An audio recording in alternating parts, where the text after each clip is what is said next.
नमस्कार, जय हिंद। क्या हाल चाल? सब बढ़िया? एकदम बढ़िया होना भी चाहिए। जैसा कि आप सभी को पता है कि आप विजय रथ का अभियान अब बोलना उचित नहीं लगता है, क्योंकि लगातार हम लोग इस अभियान में जुड़े हुए हैं। आशा और उम्मीद पूरा है कि आप सब्सक्राइब कर चुके हैं चैनल को, बट मैं चाहता हूं कि अगर वीडियो अच्छा लगे तो लोगों के बीच शेयर जरूर करें। शेयर करना आप लोग भूल जाते हैं। तो चलिए, हमारा विषय विजय रथ वाला पेपर 3 की तैयारी, जिसमें हम लोग विज्ञान को देखने वाले हैं अभी। तो ये हमारा सामान्य विज्ञान, जिसके 20 प्रश्न का मतलब आप समझ रहे हैं, 20 गुने 3 यानी कि 60 नंबर का काम, 60 नंबर का खेला यहीं से होगा। तो बिना समय गवाए हम लोग पहले क्वेश्चन से एकदम बढ़ते चलते हैं धड़ाधड़। तो देखिए, पहला क्वेश्चन 71वां जो हम लोग को पेपर में दिखेगा, एकदम रूह कपाने वाला। क्यों रूह कपाने वाला? क्योंकि है विज्ञान का। नहीं पढ़िएगा ना तो गड़बड़ा जाएगा। तो पढ़िए, औसत शक्ति निम्न में से किसके बराबर होती है? जब हम लोग बात करते हैं औसत शक्ति की, तो ये निम्न में से जो ऑप्शंस दिए हुए हैं वो किसके बराबर होती है? तो आपको पता होगा शक्ति जो है वो बराबर होती है किसके? तो हम लोग कहते हैं पावर। शक्ति को कहते हैं पावर। वो बराबर होता है कार्य बटा समय। तो ये छुटका सा फार्मूला है, हम लोग को शक्ति निकालना होगा। तो देखिए, नीचे लिख दिया ऊर्जा, तो ऊर्जा हो नहीं सकता, इसको ऐसे काट दीजिए। फिर यहाँ पे लिखा है नीचे ऊर्जा, हो नहीं सकता, इसको ऐसे काट दीजिए। फिर लिखा है तय की गई दूरी, ये भी नहीं हो सकता, इसको वैसे ही काट दीजिए। अपना ऑप्शन बनेगा डी, यानी कि हम लोग कह सकते हैं दे दो एक नौकरी झोली में। और ये जो हमारा दे दो एक नौकरी झोली में ऑप्शन क्या है? कुल प्रयुक्त ऊर्जा बटा कुल समय। नीचे समय था, देखकर हम लोग इस तरह का एलिमिनेशन मेथड लगा के भी साइंस में काम लगा सकते हैं। क्यों? क्योंकि साइंस एकदम ट्रिकी क्वेश्चन रहता है। चलिए, बिना समय गए दूसरा क्वेश्चन। कहा यांत्रिक ऊर्जा होती है।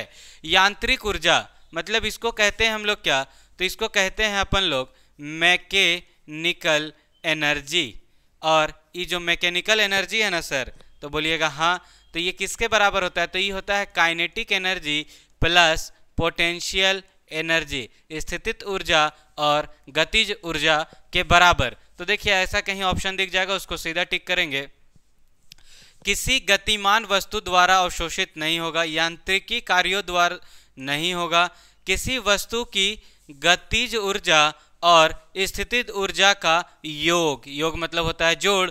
तो ऐसा ऑप्शन सी में दिख रहा है, मीन्स सीजीएल इस बार निकाल लेना है और ऑप्शन सी को टिक करके सीधा 73 नंबर प्रश्न की ओर बढ़ जाएंगे। कहता क्या है? निम्न में से कौन सा प्लैनेटरी बॉडीज के लिए केपलर्स के नियमों में से एक सही है? केपलर्स का नियम आप सभी को पता होगा, 9 क्लास हम लोग पढ़े थे। और 9वीं में जब हम लोग थे तो केपलर्स के 3 नियम हम लोग पढ़े थे। आपको याद होगा तीनों नियम। पहला नियम क्या था?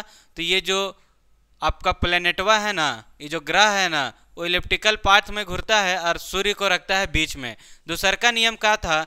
कि अगर ये प्लेनेट घूम रहा है, ये जो ग्रह घूम रहा है, अगर हम लोग टाइम टी में इसका दूरी देखेंगे और फिर अगला कोई समय पे टाइम टी में इसका दूरी देखेंगे, तो ये जो होगा इसका क्षेत्रफल और ये क्षेत्रफल दोनों बराबर हो जाते। ये हमारा था कौन सा? तो सेकेंड लॉ ऑफ केपलर्स। और तीसरा का नियम जो था ना सर, वो था टी स्क्वायर, जो है डायरेक्टली प्रोपोर्शनल होता है आर क्यूब के। मतलब टाइम, एवरेज टाइम का अगर हम लोग स्क्वायर कर देते हैं तो वो उसके रेडियस का, जो दूरी है ना, उसके रेडियस का क्यूब के बराबर होता है। तो इसी तरह का कुछ होना चाहिए। देख लीजिए, कश्य अवधि ग्रह के द्रव्यमान पर निर्भर करता है। तो द्रव्यमान यानी कि मास, मास का तो कोई खेला था ही नहीं, तो ये वाला ऑप्शन नहीं होना चाहिए। और मैं आपको बता दूं, जब इसका मैं सेट देख रहा था तो ऑप्शन यही सही किया हुआ था। तो कहीं ना कहीं सेट में भी कुछ होता है। अगर आपको लगता है कि यही होना चाहिए तो अपने तर्क में आप जरूर कुछ सपोर्ट में कमेंट डालें। मेरे हिसाब से इसका जो सही होना है वो है एक ग्रह का ग्रहपथ 2 केंद्र बिंदुओं में से एक पर सूर्य के साथ एक अंडाकार होता है। तो यही वाला कहीं ना कहीं हमको सही लगता है, जो पहल का नियमों को दिखा रहा है। यानी कि हमारे लिए जो सबसे बड़ा चीज़ है, बड़ा सीजीएल, तो बी इसका सही उत्तर हो जाएगा। नीचे पढ़ने की जरूरत नहीं, क्योंकि बी तो मिल चुका। अब बढ़ेंगे हम लोग अगले प्रश्न की ओर। देखिए, अगला प्रश्न क्या कहता है। अगला प्रश्न है भूकेंद्रीय और सूर्य केंद्रीय शब्द किसे संदर्भित करते हैं? किसके संदर्भ में ऐसा कहा जाता है? तो भू केंद्रीय, भू का मतलब क्या होता है? जी धरतिया, हमारी अर्थ, उसको कहते हैं भू केंद्र। और सूर्य केंद्र मतलब सूर्य का बात हो रहा है। तो ऑप्शन जरा जरा उस तरह का खोजिए। तो देखिए, पृथ्वी और सूर्य के चारों ओर नक्षत्रीय वस्तुओं की गति के प्रतिबाधित करने वाले नियमों को। बाकी दूसरा तीसरा से देखिएगा ना तो गजबे दिखेगा। क्या? अग्रणी दूरबीन के मॉडल, प्राचीन ग्रीस धर्म, रोमन दर्शन शास्त्र। तो कहाँ हम लोग साइंस में सब घुसा दे रहे हैं। तो इसका बस ए मारिए। आओ इस बार सीजीएल अपनी करके 75 नंबर पे पहुंच जाएंगे। 75 डिग्री सेल्सियस पर विभिन्न माध्यमों में ध्वनि की गति के बारे में निम्नलिखित में से कौन से कथन सत्य हैं? अब जब देखिए बात यहाँ पे क्या 25 डिग्री सेल्सियस, सॉरी अगर मैंने कुछ बोला होगा गलत, तो 25 डिग्री है। और 25 डिग्री सेल्सियस का होता है तो ये नॉर्मल रूम टेम्परेचर है, सामान्य रूम टेम्परेचर जो हम लोग बोलते हैं वही वाला ही है। याद रखना है हम लोग को, इसको छोटका छोटका चीज में जोड़ जोड़ के हम लोग को बड़ा एग्जाम निकाल लेना है। तो ये नॉर्मल रूम टेम्परेचर है। पहल का पॉइंटवा क्या दिया है? स्टील में ध्वनि की गति 5960 सेंटीमीटर सेकेंड पर सेकेंड होता है। तो देखिए ये वैल्यू बेस्ड क्वेश्चन है, ये ट्रिकी है। आपको आया तो मारेंगे, नहीं आया तो छोड़ना पड़ेगा। और क्योंकि नेगेटिव है तो छोड़ना ही ज़्यादा उचित रहेगा। तो ये वाला पॉइंटवा सही है। बस दूसरा का देखिए, निकेल में ध्वनि की गति 6240 मीटर पर सेकेंड है।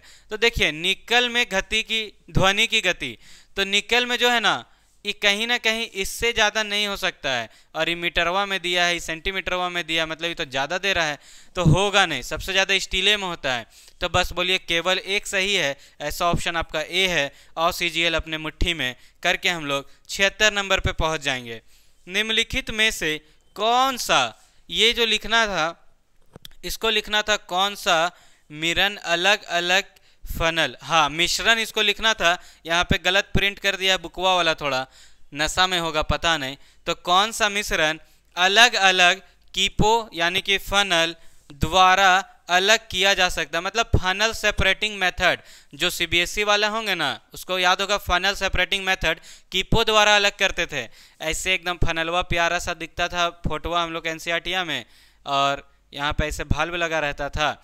और इसमें हम लोग भर के रखते थे। दो तरह का सॉल्यूशन हुआ जिसका डेंसिटी अलग अलग था, घनत्व अलग अलग। अब क्या होता था, पहल का गिर जाता था, दूसर का अलग हो गया। इस तरह का कुछ नियम पढ़े होंगे 9 में, याद होगा।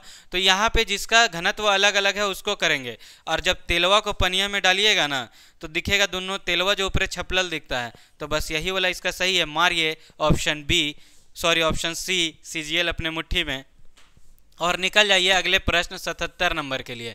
विद्युत ऋणात्मक किसी परमाणु की डैश की क्षमता को माप है। तो देखिए विद्युत ऋणात्मक, ऋण मतलब होता है नेगेटिव, मतलब ये बोल रहा है कहीं ना कहीं जो इंग्लिश मीडियम वाला है उसके लिए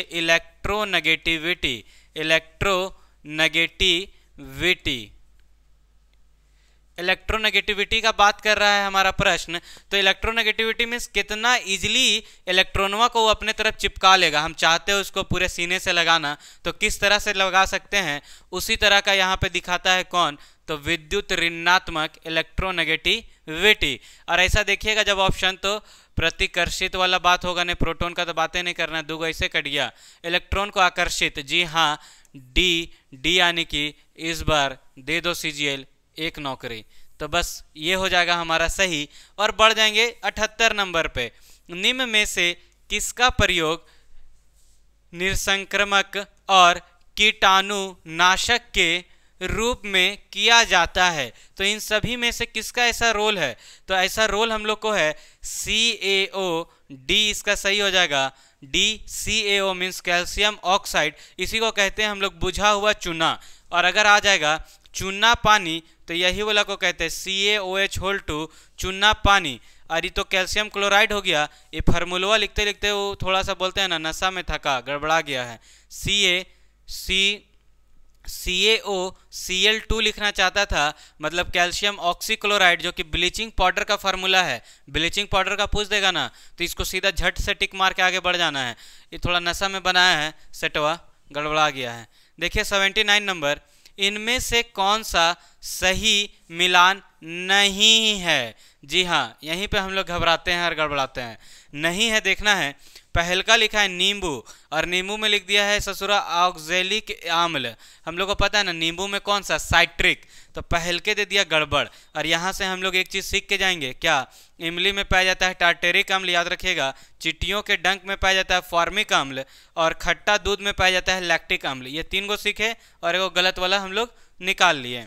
अगला 80 नंबर, ऐसे कवक जो अपने भोज के लिए विशेषकर कीड़ों पर निर्भर रहते हैं उन्हें क्या कहा जाता है? जो कीड़वा सिर्फ खाता है ना, कीड़ों पे निर्भर रहेगा, उसे क्या कहेंगे? तो कीड़ा है, एंटोमोलॉजी। हम लोग नाम सुने ना, कीड़ा का अध्ययन।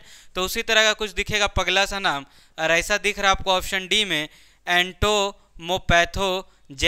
तो बस इसी को एंटोमोपैथोजेनिक को टिक मारिए ऑप्शन डी को और झट से निकलिए अगला प्रश्न की ओर। अगला प्रश्न है 81 नंबर। क्या कह रहा है जरा उसको देखिए।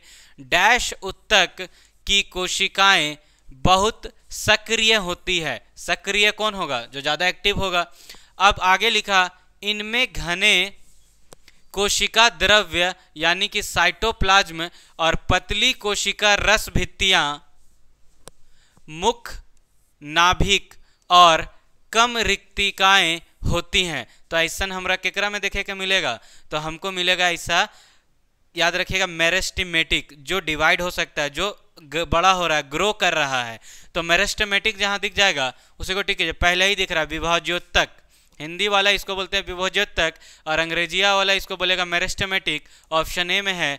और सीजीएल निकाल ले, टिक मार के एकदम निकल जाना। देखिए यहाँ पे एक नाम है कोलेनकाइमा, पेरेनकाइमा, स्क्लेरेनकाइमा। ये दोनों जो है ना जीवित सेल है, याद रखिएगा, ये दोनों जीवित है। और ये है मृत सेल, ये मृत है और वो दोनों जो है जीवित है। ये वाला लाइन में याद रखना है। 82 नंबर, निम्नलिखित रोगों में से कौन सा एक अनुवांशिक विकार है? अनुवांशिक विकार, अगर देखिए रोग, तो एक रतौंधी भी जो है ना अनुवांशिक, आप बोलिएगा तो रोग है, इसको देखिएगा अपने एंड से भी, लेकिन विकार लिखा है और इसका उत्तर जो है बहुत ज़्यादा अप्रोप्रिएट हमको लगता है थैलेसीमिया है। तो थैलेसीमिया जो अपना ऑप्शन ए है उसको मारिए झट से और बढ़ जाए आगे, क्योंकि एनीमिया और कैंसर होना नहीं। फिर है 83 नंबर, किसका प्राथमिक का कार्य मूत्र के उत्पादन से खून से अपशिष्ट पदार्थ का उन्मूलन करना है? मतलब ब्लड को प्यूरिफाई कर रहे हैं, तो मूत्र का निर्माण होता है, वहां पे यूरिन हम लोग बोलते हैं। तो ये वाला कार्य कौन करता है? तो ये वाला कार्य जो है ना, आपको पता होगा, किडनियां, हम लोग के पास जो किडनियां हैं ये वाला करता है। किडनी को हिंदी में हम लोग बोलते हैं वृक्क, और इसी को अगर इंग्लिश मीडियम वाला बोलेगा तो बोल देगा किडनी। तो ये वाला इसका रहे सही उत्तर ऑप्शन ए मारिए और झट से बढ़िए आगे, क्या कि समय कम है और एग्जामुआ में इस बार निकाल के ही बैठना है, दम लेना है। गर्भ निरोध गोलियों में डैश शामिल होता है? गर्भ निरोध गोलियां, कॉन्ट्रासेप्टिव पिल्स हम लोग जो बोलते हैं, उसका गोली में क्या होता है ऐसा कि खेला जो है गड़बड़ा जाता है। तो गर्भ निरोध गोलियां का जब बात करेंगे ना, तो फीमेल, हम लोग बोलते हैं फीमेल का जो हार्मोन्स है, आपको नाम पता होगा एस्ट्रोजन और प्रोजेस्टेरोन। एस्ट्रोजन और प्रोजेस्टेरोन, तो ये आपको देखिए कहाँ दिख रहा है? तो ऐसा दिख रहा है ऑप्शन सी में। तो मारिए सी यानी कि सीजीएल, एस्ट्रोजन और इधर लिखा है प्रोजेस्टेरोन और एस्ट्रोजन का गौण मिश्रण, इसी का मिश्रण जो है वहाँ पे होगा। आपको कमेंट करके बताना है कि मेल वाला हार्मोनवा का क्या नाम है, आपको कमेंट करना है। उसके बाद है 85 नंबर, मिठाइयों पर बैठी मक्खियों को दूर भगाकर एक लड़की मिठाई को खा लेती है। मक्खी बैठा हुआ था, उसको हटाएं और मिठाइयाँ खा गए। इस वजह से वह किस रोग का शिकार हुई है? तो इस तरह का गंदगी वाला काम करिएगा ना, मतलब गंदा चीज़ खाइएगा ना, तो आपको हो जाएगा हैजा बीमारी, कोलेरा जिसको बोलते हैं। और हैजा दिया है आपको ऑप्शन बी में, मारिए बी यानी कि इस बार बाहुबली को छोड़कर हम लोग ले आना है सीजीएल को। 86, निम्नलिखित में से कौन पुष्प के मध्य के स्थित होता है? देखिए पुष्प के मध्य पे स्थित होता है, तो वो तो फीमेल वाला जो होता है ना, हम लोग ओवरिया जिसको बोलते हैं, मतलब फीमेल ऑर्गन पुष्प का, वो होता है। लेकिन यहाँ पे जब देखिएगा ना, तो पूरा पुष्प का नाम ही दे दिया ऑप्शन में, क्योंकि फीमेल को हम लोग कहते हैं, फीमेल पार्ट को पुष्प का कार्पिल, तो कार्पिल दे दिया है। हालांकि पेटल और सफल तो ऐसे नहीं होता। अब फुगम लिखा है तो ऑप्शन में ऐसा दिया था कि मारना पड़ेगा कार्पेल को। और देखिए अगला प्रश्न, अगला प्रश्न क्या है, 87 नंबर है, फाइटो हार्मोन क्या है। फाइटो हार्मोन, फाइटो मीन्स याद रखना फोटोन से बना है, और फोटोन का मतलब क्या होता है, तो फोटोन का मतलब होता है लाइट। तो देखिए कहीं पे ऐसा कुछ लिखा होगा लाइट से मिलता जुलता, छीलने के लिए इस्तेमाल नहीं, का छीलना है यहाँ पे कुछ नहीं, रोग नियंत्रण नहीं, प्रकाश संश्लेषण के लिए इस्तेमाल किए जाने वाले पदार्थ, शारीरिक प्रक्रिया प्रभावित, तो ये भी नहीं होगा। तो यहाँ पे सही ऑप्शन सी ऑक्सीजियल इस बार निकाल लें, प्रकाश संश्लेषण यानी कि फोटोसिंथेसिस के लिए इस्तेमाल किए जाने वाले पदार्थ। और अगला है 88 नंबर प्रश्न, इनमें से किस योगदान के लिए एडवर्ड जेनर, एडवर्ड जेनर का नाम हम लोग सुने होंगे, प्रसिद्ध है। एडवर्ड जेनर किस लिए प्रसिद्ध है, तो ये टीका के लिए, वैक्सीन बनाया था बाबू ही सबसे पहले। अभी कोरोना वाला वैक्सीन से देख रहे ना कितना दिक्कत हो रहा है, तो सबसे पहले का टीका बनाया था एडवर्ड जेनर, इसलिए यहाँ पे वो प्रसिद्ध है। अगला है, निम्नलिखित में से कौन सा समूह के अन्य विकल्पों से संगत नहीं है, नहीं है पूछा है, तो आपको यहाँ से सीधा टिक कर देना है क्या, यूट्यूब। संगत नहीं है तो यूट्यूब जिसमें हम लोग ये वीडियो देख रहे हैं वही संगत नहीं है। और अगल का क्वेश्चन जो देखिएगा ना 90 नंबर, भारत का पहला बैंकिंग रोबोट है। देखिए भारत का है, बैंकिंग रोबोट है, और सेशन आपको प्यारा लग रहा है तो सबसे पहले इसको शेयर कीजिए, और सब्सक्राइब तो आपने अभी तक कर लिया होगा। तो जब बैंकिंग का बात होगा वो भी भारत का, तो हम लोग क्या बोलते हैं, लक्ष्मी, गणेश, यही सब का ना नाम लेते हैं। तो बस सीधा मारिए लक्ष्मी, बैंक है ना, पैसा से जोड़ेंगे ना, तो लक्ष्मी, ये ऑप्शन लक्ष्मी मारिए। और ये 20 क्वेश्चन जो हमारा रहेगा, 20 प्रश्न हमारा सामान्य विज्ञान का, वो यहाँ पे होता है समाप्त। फिर मिलेंगे अगले हम लोग किसी सेशन में, तब तक के लिए जय हिंद।